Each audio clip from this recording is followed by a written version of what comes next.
Cinema cinema cinema third ఎపిసోడ్కి స్వాగతం. ముఖ్యంగా ఇవాళ మెగాస్టార్ చిరంజీవి గురించి చెప్పాలి.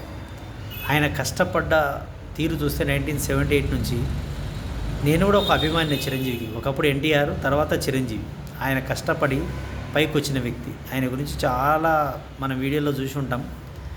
ఆయన ఆ రోజుల్లోనే కష్టపడి పైకి వచ్చి గొప్పగా నటించి అవార్డులు అందుకున్నాడు, మంచి మంచి అవార్డులు.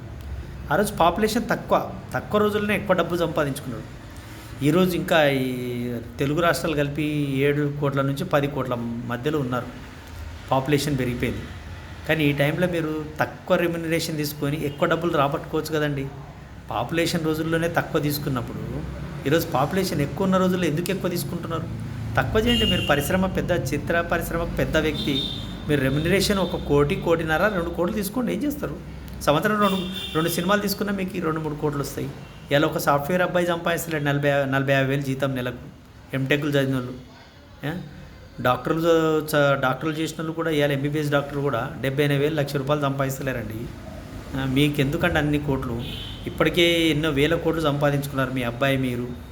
నేను మీ అబ్బాయి అభిమాని, మీ పవన్ కళ్యాణ్ గారి అబ్బాయి అభిమాని. మీరు ఇంత గొప్పగా కోట్లు తీసుకొని పబ్లిక్ ఇబ్బంది అవుతుందండి. మీరు చేసిన సేవలు కరోనాలో కూడా మంచి సిలిండర్లు ఇవ్వడము, ఫుడ్ సిస్టమ్ ఇవ్వడము, చాలా చేశారు. ఓకే, నేత్రదానం, రక్తదానం అన్నీ బాగానే చేశారు. మీరు సినీ పరిశ్రమ పెద్ద కాబట్టి కొంచెం బయటకు వచ్చి రెమ్యునరేషన్ తగ్గించుకుంటే చిత్ర పరిశ్రమలో ఉన్న చిన్న మేకప్ చేసేవాళ్ళు, వర్కర్సు, చేతి కింద చిన్న వర్కర్సు, పని చేసే వాళ్ళకు కొంచెం జీతాలు పెంచి, బయట రెంట్లు కట్టుకోలేక పరిస్థితులు ఉన్నారండి. ఒక్కొక్క సినిమాకి ఫస్ట్ రోజే హైప్ ఇచ్చి 10 రోజుల్లో కోట్ల రూపాయలు కుమ్మేస్తున్నారండి. ఇది మంచిది కాదండి.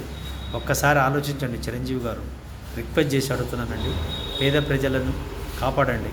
మీరు సినిమా రెమ్యునరేషన్ తగ్గించుకుంటే మీరే కాపాడిన వాళ్ళు అవుతారు. Thank you.